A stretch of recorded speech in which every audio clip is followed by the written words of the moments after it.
Olá pessoal, boa noite. Sejam todos bem-vindos ao curso de Aerodinâmica Computacional e CFD do Portal Engenharia Aeronáutica. Eu sou instrutor dessas áreas aqui no portal e para mim é um prazer estar aqui com vocês hoje. A ideia principal desse curso é passar por alguns tópicos bastante importantes. A gente vai começar com uma breve introdução, em seguida a gente passa por uma descrição de alguns fenômenos aerodinâmicos que têm bastante relevância em engenharia aeronáutica. Vamos falar sobre a evolução dos recursos computacionais e como a evolução desses recursos impactou de maneira direta a evolução das ferramentas de aerodinâmica computacional. Em seguida, a gente vai conversar sobre uma série de desafios muito importantes da indústria aeronáutica que já estão hoje se beneficiando do uso de ferramentas desse tipo. Como o CFD é uma técnica bastante ampla, o seu uso, na verdade, acontece em outras indústrias que não só a indústria aeronáutica. Então, a gente vai também abordar alguns exemplos do uso do CFD em outras indústrias. Isso vai ser bastante interessante. E, por fim, a gente vai conversar sobre como fazer uma seleção efetiva, consciente de uma ferramenta de aerodinâmica computacional, levando em conta os recursos computacionais, a quantidade de física que você deseja representar e, portanto, fazendo aí uma escolha consciente desse tipo de ferramenta. Então, ao longo desse curso, você vai aprender 5 coisas principais. A primeira delas é quais são esses fenômenos aí de aerodinâmica que hoje são muito relevantes na indústria aeronáutica, que são desafiadores para se fazer simulações em CFD. A gente vai também olhar e você vai aprender como que essas ferramentas de aerodinâmica computacional elas tornaram-se essenciais na indústria e hoje é impossível pensar na indústria aeronáutica ou em várias outras indústrias sem se pensar em ferramentas de CFD. A gente vai conversar sobre 3 desafios fundamentais na indústria aeronáutica que hoje são largamente beneficiados do uso de ferramentas de CFD. E esse é um ponto bastante importante porque você vai conseguir ver como essas ferramentas são importantes para o futuro da indústria aeronáutica. Em seguida, a gente entra no tópico da escolha da ferramenta. A gente vai olhar e vocês vão aprender essencialmente quais são as limitações dos grandes grupos de ferramentas e como fazer a seleção consciente. Você vai aprender também, por último, quais são os pontos aí de atenção necessária quando você efetua uma simulação de CFD. Então, me acompanhe aqui para que você possa aprender cada um desses 5 pontos, que são os pontos que o objetivo principal do nosso curso. Então, o que é importante a gente ter em mente é que na indústria aeronáutica, como em várias outras indústrias, as ferramentas computacionais elas chegaram para ficar. Esse movimento de entrada de ferramentas computacionais na indústria começou já há algumas décadas, mas ele se potencializou muito fortemente nos últimos anos com a emergência de grandes recursos computacionais. E hoje a gente fala muito aí das digital twins, né, que você está essencialmente reproduzindo a tua realidade física dentro do computador. Então, isso se estende a um espectro grande de áreas. A gente pode falar de aerodinâmica, no caso do CFD, mas a gente pode falar também de estruturas, a simulação de voo, controles, simulação de materiais, ou seja, há realmente uma gama muito grande de áreas da engenharia aeronáutica que se beneficiam hoje de simulações computacionais. Mas, como a gente está especificamente falando de CFD, a gente vai, antes de tudo, conversar sobre os fenômenos aerodinâmicos de relevância que devem ser considerados quando a gente pensa não só em simulações aerodinâmicas, mas em estudos de aerodinâmica como um todo. Então, há várias coisas interessantes que devem ser abordadas. Aqui a gente vê uma visualização muito interessante, usando pigmentos, da aerodinâmica em torno de uma aeronave F-18. Aqui você consegue ver uma série de coisas interessantes, como, por exemplo, a geração de vórtices, a confluência de vários vórtices, a junção desses vórtices e a interação desses vórtices com a camada limite. Então, esses fenômenos complexos, que são geralmente observados em aeronaves reais, aeronaves de alta performance, eles devem ser captados com bastante atenção quando a gente usa ferramentas de aerodinâmica computacional. Outro fenômeno muito interessante são as ondas de choque. A gente sabe que ondas de choque aparecem em escoamentos transônicos e supersônicos e muitas vezes elas interagem com a região do escoamento onde estão restritos os fenômenos viscosos, essa região é chamada de camada limite.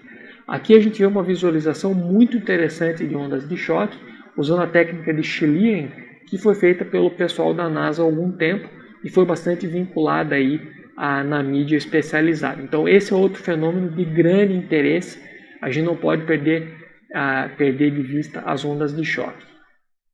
Outra coisa bastante interessante, que a gente deve sempre também estar atento, é que em uma série de condições a gente vai ver o descolamento da região da camada limite. Isso vai acontecer em geral na presença de um gradiente de pressão adverso, e esse descolamento vai ser responsável por alterações significativas no coeficiente de sustentação e também no coeficiente de arrasto. Então, esse fenômeno é um fenômeno que a gente deve conhecer do ponto de vista teórico e também devemos nos preocupar com ele quando estamos fazendo simulações computacionais. Um outro aspecto interessante é a capacidade de se prever vórtices e esteiras em geral. Isso é interessante, por exemplo, quando você vai dimensionar geradores de vórtice ou você vai estudar como o vórtice gerado numa certa região ou a esteira gerada numa certa região da tua configuração impacta em outras regiões da configuração. Então esse é um aspecto muito importante. E outro aspecto fundamental e que é necessariamente relacionado ao estudo de esteiras é a determinação para cada aeronave da sua categoria no que diz respeito ao espaçamento necessário nas áreas terminais. Então, há uma decolagem, por exemplo, de um avião, e em função das esteiras que esse avião gera, e isso você pode estudar também com o CFD, você vai determinar o tempo necessário de espera para que a outra aeronave decole logo em seguida e também para o espaçamento necessário entre essa aeronave e aquela que vem em seguida dela. Então, outro fenômeno bastante importante. E um fenômeno muito interessante, que tem grande relevância tanto na indústria quanto na academia, é a geração de turbulência. Então, os escoamentos aeronáuticos eles são tipicamente turbulentos, ou então eles estão em região de transição, em que você transiciona de um escoamento laminar para um escoamento turbulento. E o que é interessante em relação a isso é que o escoamento turbulento ele envolve uma grande variedade, um espectro muito grande de escalas, tanto no espaço quanto no tempo, e eles são altamente aleatórios. Então, o estudo desse tipo de fenômeno é muito importante. De fato, turbulência é um dos fenômenos da física mais interessantes que existem, e ele tem grande importância para nós em CFD. Então, a gente vai precisar ser capaz de entender a transição, que é por si um fenômeno complexo, e depois o escoamento turbulento como um todo. Agora, uma coisa que é importante a gente ter em mente é que o fato que hoje a gente observa as ferramentas de aerodinâmica computacional sendo largamente utilizadas na indústria, esse processo todo ele foi altamente alavancado ou altamente beneficiado pela evolução na capacidade computacional. Então a gente vê aqui um gráfico interessante que mostra a capacidade de processamento em função da passagem dos anos. E o que a gente está visualizando aqui essencialmente é uma constatação de uma lei que o pessoal convencionou chamar de lei de Moore. Então a lei de Moore na verdade é uma observação de que a cada 2 anos a capacidade de processamento dobra. Isso vem aí como algo muito importante para a gente em aerodinâmica computacional, porque a gente está em geral interessado em fazer processamento de malhas bastante grandes, com informações bastante pesadas. Então é o que a gente está vendo aqui especificamente nessa figura, e foi exatamente esse fenômeno que levou a uma observação bastante interessante já na indústria aeronáutica. Então, na indústria aeronáutica, a gente observou que com a passagem dos anos, o uso de ferramentas de aerodinâmica computacional, incluindo o CFD, ele aumentou de maneira tão vertiginosa quanto foi o crescimento da capacidade computacional. Então aqui a gente tem um exemplo bastante interessante de como o uso de ferramentas desse tipo impactou na geração da matriz para ensaios em túnel na fabricante de aeronaves Boeing. Então, para dar um exemplo, a gente vê aqui a aeronave Boeing 767, foi desenvolvida no final dos anos 70, começou a operar no início dos anos 80. E para essa aeronave foram levadas para o túnel de vento algo em torno de 77 asas, um número razoavelmente grande de configurações. Já nos anos 2000, a gente tinha em desenvolvimento o Boeing 787, na época ele era chamado de 7E7, e para esse avião a quantidade de asas em túnel de vento foi muito menor, algo em torno de 5 configurações de asa limpa para ensaios em túnel de vento. Então o que isso quer dizer é que o uso de ferramentas CFD, uma vez que houve um aumento da capacidade computacional, essas ferramentas foram também aperfeiçoadas, houve uma evolução na modelagem, e isso fez com que fosse possível estudar com cada vez mais detalhe a aerodinâmica. E uma vez isso sendo possível, a gente é capaz de predizer melhor o comportamento aerodinâmico de uma configuração e, portanto, a gente pode ir para o túnel de vento com um número menor de configurações. Isso faz o teu processo ser mais enxuto, ser mais eficiente e também faz com que você aumente o conhecimento da física por trás da tua configuração em etapas iniciais do projeto, e isso, claro, é muito importante para que você tenha um desenvolvimento mais fluido e mais robusto. Em relação aos desafios, tem muitos desafios interessantes que estão aí fazendo parte da indústria hoje e vão fazer parte da indústria aeronáutica nos próximos anos. Um dos exemplos é a volta das aeronaves supersônicas em voos comerciais regulares. Aqui a gente tem um exemplo aí do X-59, que está sendo desenvolvido pela NASA, em parceria com a Lockheed. E o que é interessante em relação a essa configuração é que a proposta dela é voar em regime supersônico, mas atenuando o boom supersônico. Então a gente vê aqui uma simulação de CFD usada pelo pessoal da NASA, em que você consegue ver as regiões do airframe em regime supersônico em que há maior geração de ruído. Então, esse é um desafio fundamental, muito importante e que está já sendo beneficiado do uso de ferramentas de CFD.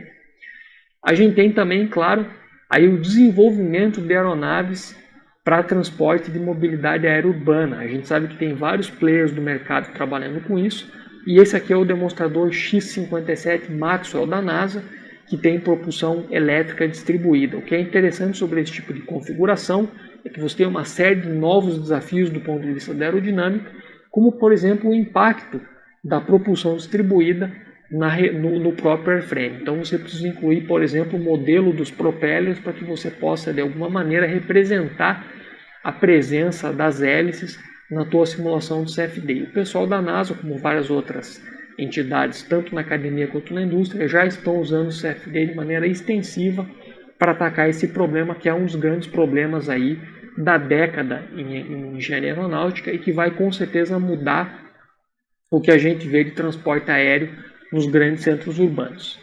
E um outro desafio muito importante é que a gente tem que, claro, estar sempre preocupado em reduzir a assinatura em relação a gases que são causadores do efeito estufa das nossas aeronaves. Então a gente precisa essencialmente melhorar a eficiência aerodinâmica, e aí para fazer isso a gente pode usar técnicas de CFD acopladas a técnicas de otimização, de forma que a gente possa melhor explorar o espaço de design, reduzindo, por exemplo, o arrasto.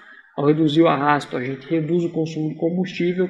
Ao fazer isso, a gente consegue duas coisas. Uma delas é efetivamente reduzir as emissões da aeronave e, ao mesmo tempo, a gente consegue reduzir os custos operacionais. Então, essa é outra busca que está sempre sendo relevante na indústria aeronáutica, e ela se beneficia sempre do uso de ferramentas de CFD. Então, nós temos três grandes desafios fundamentais que já estão hoje se beneficiando desse tipo de ferramenta. Por isso é importante que o engenheiro tenha conhecimentos profundos nessa área e saiba usar as ferramentas de maneira sempre consciente. Mas, claro, o CFD é uma ferramenta muito ampla, é uma ferramenta que ajuda a gente a entender dinâmica dos fluidos, né? CFD vem de dinâmica dos fluidos computacional. E aí a gente pode pensar em outras aplicações. Uma delas é o desenvolvimento de turbinas eólicas, que são turbinas aí para geração de energia elétrica compatíveis com esse entendimento de que hoje a gente precisa ter tecnologias mais amigáveis ao meio ambiente. E o uso de CFD para esse tipo de aplicação é simplesmente fundamental. A gente tem um escoamento complexo, você tem as pás em rotação, e esse escoamento ele necessariamente precisa de ferramentas de CFD para que os engenheiros possam fazer a determinação de vários parâmetros importantes para a performance da turbina eólica. Um outro exemplo é a indústria automotiva, e aí na indústria automotiva a gente tem uma série de aplicações possíveis para CFD, desde o escoamento aerodinâmico externo, que você está essencialmente entendendo ou estudando o desempenho aerodinâmico, até escoamentos internos, em que você está, por exemplo, interessado no arrefecimento do grupo motopropulsor ou então na circulação de ar dentro da cabine para efeitos de condicionamento de ar. Isso tudo é sempre beneficiado de simulações CFD. Então a indústria automotiva é uma outra indústria que usa com muita frequência esse tipo de ferramenta. Na indústria do óleo e gás, a gente tem também aplicações interessantes, tanto para escoamento externo, como a gente vê na esquerda, em que você estuda o escoamento aerodinâmico ao redor de uma plataforma de extração de petróleo, ou então vários estudos muito importantes em que você estuda o escoamento no interior de uma série de equipamentos com preocupações como perda de carga e eficiência. A indústria de óleo e gás é mais uma que faz uso extensivo de ferramentas CFD. Na construção civil, a gente também pode usar a CFD de maneira bastante ampla, seja para estudar o escoamento numa região urbana, como a gente vê na esquerda, por exemplo, em que você, através de um perfil de vento, você entende o que está acontecendo naquela região urbana, podendo inclusive verificar a geração de vórtices por grandes edifícios e como que essa geração de vórtices, portanto um problema não estacionário, se acopla com a estrutura do edifício. Ou então, como a gente vê na direita, você pode usar a CFD na indústria de construção civil para fazer o estudo do comportamento térmico interno de uma certa construção. Então, são outras aplicações que a gente pode ver que não são na indústria aeronáutica, mas usam a CFD de maneira realmente extensiva. Entretanto, a gente precisa pensar, claro, como fazer a seleção da ferramenta de aerodinâmica computacional que melhor se adapta às nossas necessidades. Então, para todos os exemplos sobre os quais a gente está discutindo aqui nesse curso, a gente está falando de situações em que o ar pode ser tratado como um contínuo e a gente parte do pressuposto que o ar é também um fluido newtoniano. E para isso, a gente vai então partir das equações de Navier-Stokes, que são as equações que levam em conta essas hipóteses que eu acabei de comentar. As equações de Navier-Stokes, elas englobam princípios fundamentais da física, como a conservação da massa, as equações de quantidade de movimento e também a conservação da energia. E a partir de simplificações das equações de Navier-Stokes, a gente pode obter uma série de métodos para estudo de aerodinâmica computacional. Então, por exemplo, caso a gente retenha os efeitos viscosos, a gente vê aqui na parte superior, partindo das equações de Navier-Stokes e caminhando à direita, na direção das marcas em verde, a gente mantém os efeitos viscosos e a gente precisa modelar a turbulência para que possamos levar em conta efeitos turbulentos que, como eu comentei, são fundamentais em engenharia aeronáutica. E aí a gente vai chegar nas equações chamadas RANs. Então aqui você tem softwares como o próprio CFD++, que eu comentei, e vários outros que são softwares interessantes para fazer simulação, levando em conta efeitos de turbulência e efeitos viscosos, que são aqueles efeitos que residem no interior da camada limite. Aqui você tem, portanto, efeitos de fricção que você não tem caso você negligencie a viscosidade. E aí a gente vê isso partindo da nossa caixa em azul de Navier-Stokes, caminhando para baixo na direção das marcações em vermelho. Então, se você negligencia em Navier-Stokes os efeitos de viscosidade, você chega nas equações de Euler. E você pode fazer simulações com equações de Euler usando softwares de CFD também. Se além disso você disser que o teu escoamento não tem vorticidade, é um escoamento irrotacional e é um escoamento isentrópico, né? Ele não tem produção de entropia, portanto, aí sim você tem o que a gente chama de equação potencial ou método potencial completo. E se você seguir em diante fazendo a hipótese de que as perturbações são pequenas naquele teu problema, as perturbações aerodinâmicas são pequenas quando comparadas aos escoamentos não perturbados, e se você fizer uma linearização, você chega na equação linearizada do potencial. Os métodos potenciais são os métodos por trás de ferramentas invícidas e potenciais, claro, como por exemplo técnicas como Vortex Lattice e método dos painéis. E a gente pode pensar, por exemplo, no software OpenVSP da NASA, um software open source que faz uso desse tipo de ferramenta. A ideia fundamental por trás disso é que em fases iniciais do projeto você pode muitas vezes deixar de fato efeitos viscosos, deixar de fora efeitos de turbulência e muitas vezes assumir que o teu escoamento é irrotacional e a partir disso chegar na ideia do uso de uma ferramenta de escoamento potencial, como por exemplo a Vortex Lattice. E aqui a gente vê uma imagem do OpenVSP, que é esse software aberto da NASA, em que você tem contornos e visualizações interessantes para uma aeronave com duas hélices, baseada numa simulação completamente potencial usando o método de Vortex Lattice. O que é interessante aqui é que você está, portanto, fazendo uma exploração interessante do teu espaço de design, porém com um custo computacional muito baixo. E logo nessas fases iniciais do projeto faz bastante sentido usar esse tipo de ferramenta. Por outro lado, em etapas em que você tem um maior conhecimento da tua geometria e você está interessado numa física mais detalhada, aí sim você vai precisar fazer simulações do tipo Euler e Hans, ou seja, simulações partindo de Navier-Stokes, seja com a hipótese de que ela é invista, mas pode haver a rotacionalidade, como é o caso de Euler, ou então em que você mantém os efeitos viscosos e modela a turbulência através de modelos Hans, como a gente está acostumado aí com o modelo SA, os Spalaral-Maras, o modelo SST, o Shear Stress Transport, ou então KY e Kω. Essas simulações CFD usando modelos de turbulência, elas são hoje o padrão na indústria aeronáutica para fases em que você tem mais conhecimento a respeito da tua configuração. Então, esse é o outro aspecto, claro que como consequência natural de você reter mais física, você vai usar métodos mais complexos, isso vai ter um custo computacional maior. E claro, como eu comentei, sempre mais física envolvida vai impactar ou vai trazer para você a necessidade de mais recursos computacionais, porque você tem malhas mais complexas, métodos numéricos mais elaborados. Então esse é um ponto importante, portanto o que você tem que sempre balancear é: quero usar o método invícido, então eu sei que estou perdendo efeitos de viscosidade, não consigo ver camada limite, não consigo ver descolamento, mas por outro lado tenho simulações bastante rápidas que na região linear da curva CL-alfa me dão informações bastante relevantes. Agora, se eu quiser estudar a região não linear da curva CL-alfa, se eu quiser ter efeitos de viscosidade, observar descolamento e mesmo olhar a topologia do escoamento em mais detalhe, aí eu preciso de simulações mais detalhadas. Aqui nesse exemplo a gente vê uma simulação bacana. Eu vou colocar um vídeo para mostrar para vocês mais em detalhes o que é aí uma simulação de alta fidelidade, super alta fidelidade em CFD. Aqui a gente tem um exemplo interessante de simulação de alta fidelidade em CFD, com efeitos interessantes de turbulência, simulação realizada pelo pessoal da NASA, nas estruturas de computação de alta performance da NASA. E o que a gente consegue ver são várias estruturas turbulentas bastante interessantes geradas no escoamento aerodinâmico ao redor do trem de pouso de uma aeronave comercial.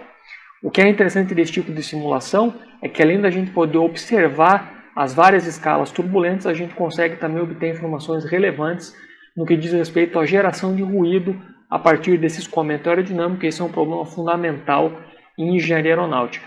Claro, essas simulações que são de altíssima fidelidade, elas trazem como consequência um custo computacional associado bastante alto, exigindo, portanto, o uso desse tipo de recurso computacional de altíssima capacidade, como esses que eu citei, esses clusters de alta capacidade da NASA. Um resultado muito interessante de super alta fidelidade. Mais um exemplo interessante de simulação do CFD de mais alta fidelidade, realizada pelo pessoal da JAXA, a Agência Japonesa de Exploração Aeroespacial. A gente vê aqui os contornos de uma simulação não estacionária, em que a gente tem uma onda de choque causando o descolamento da camada limite, como a gente comentou mais cedo. Aí mais um resultado bastante interessante, com custo computacional compatível, claro, com simulações de alta fidelidade. Uma última visualização interessante, também em simulações de alta fidelidade, é esse exemplo aqui de uma aeronave com rotores, simulação realizada também pelo pessoal da NASA, e a gente consegue ver nessa simulação não estacionária, em que os rotores estão em efetivo movimento, a gente vê a geração de uma série de estruturas interessantes que são fundamentais aí para o bom entendimento da aerodinâmica em aeronaves de asas rotativas.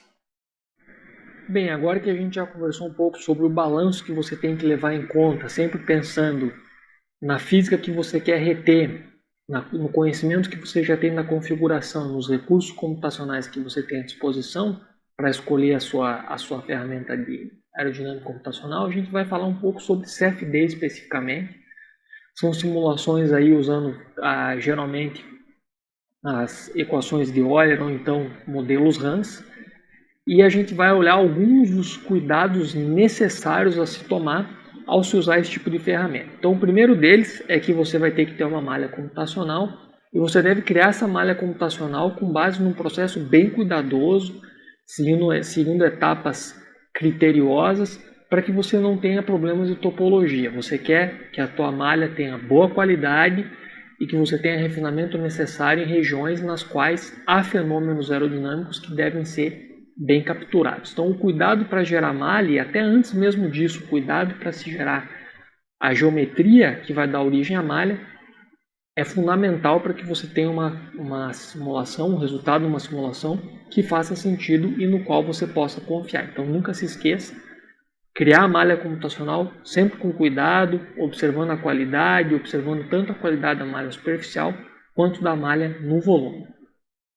Outro ponto bastante importante é que ao se fazer a decisão do setup numérico do teu método ou da tua simulação, você deve levar em conta uma série de coisas importantes.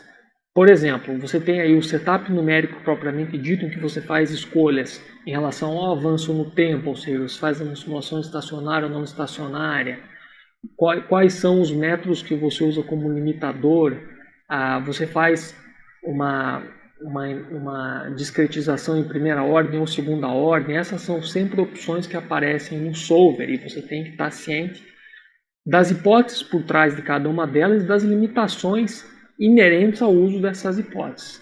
Da mesma maneira, você vai precisar escolher, quando estiver fazendo uma simulação RANS em CFD, você vai precisar fazer a escolha do modelo de turbulência. E aí você precisa conhecer também os modelos de turbulência, as equações por trás desses modelos e, claro, as hipóteses por trás de cada um desses modelos, de maneira a poder escolher aquele modelo que melhor se enquadra na tua necessidade e na física que você deseja observar. Aqui, por exemplo, a gente vê várias simulações para a aeronave X-57 Maxwell de propulsão distribuída, em que foram usados diferentes modelos de turbulência para se observar os impactos nos resultados finais. Então, essas etapas de setup numérico e de escolha da física, elas são também fundamentais para que você possa ter uma simulação de CFD realizada com o cuidado necessário dentro da indústria aeronáutica.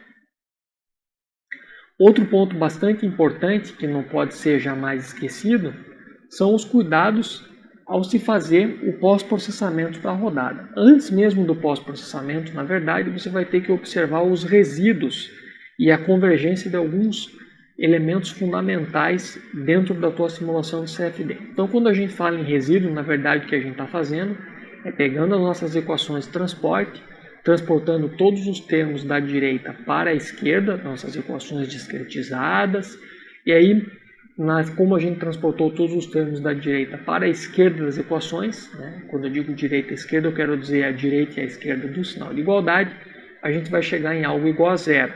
E, portanto, se a gente estiver representando a física de maneira absolutamente completa, a gente vai ter resíduos igual a zero. Isso, claro, do ponto de vista computacional não vai acontecer. O computador, na verdade, nem consegue representar um zero de maneira exata.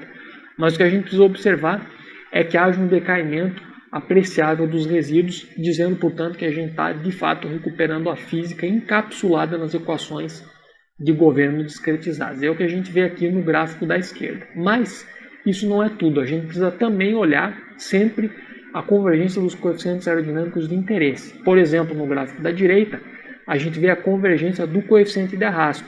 E isso é importante porque muitas vezes você vai observar que nos teus resíduos há algum tipo de oscilação de alta frequência, apesar de, claro, os resíduos terem caído, mas os coeficientes muitas vezes já estão bem estabilizados. Então essas são informações importantes para que você saiba que a tua simulação de fato foi encerrada da maneira correta e que a física que foi representada pelo processo numérico está de fato bem recuperada nos resultados que você vai obter.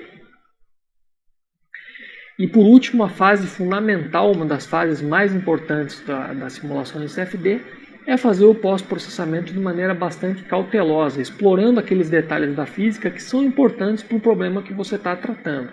Mas não só isso, você tem também que ter um conhecimento de aerodinâmica e correlacionar aquilo que você está obtendo da tua simulação com aquilo que você esperaria obter através do conhecimento fundamental e teórico que você tem de aerodinâmica. O CFD ele não substitui o engenheiro, a engenheira, o que ele faz é auxiliar o processo de desenvolvimento dentro da área de aerodinâmica. Então aqui a gente vê, por exemplo, uma visualização de coeficiente de pressão com linhas de cisalhamento na figura da esquerda E aí a gente tem várias coisas interessantes, como regiões de descolamento, que podem ser observadas. E à direita a gente vê um plot da polar de arrasto. Então você vai não só observar a topologia do escoamento através de contornos, mas também extrair informações importantes para construir informações como essa polar de arrasto que a gente está vendo aqui. Essa etapa é fundamental para que você possa, de fato, tirar o conhecimento necessário da simulação do CFD. Afinal de contas, foi por isso que você disparou uma simulação, para aprender, para tirar informações que são de interesse no projeto. Então, essa etapa é realmente uma etapa muito importante. E para mim é sempre um prazer estar aqui conversando com vocês sobre esses temas tão interessantes que são aerodinâmica computacional e CFD. Obrigado e uma boa noite a todos.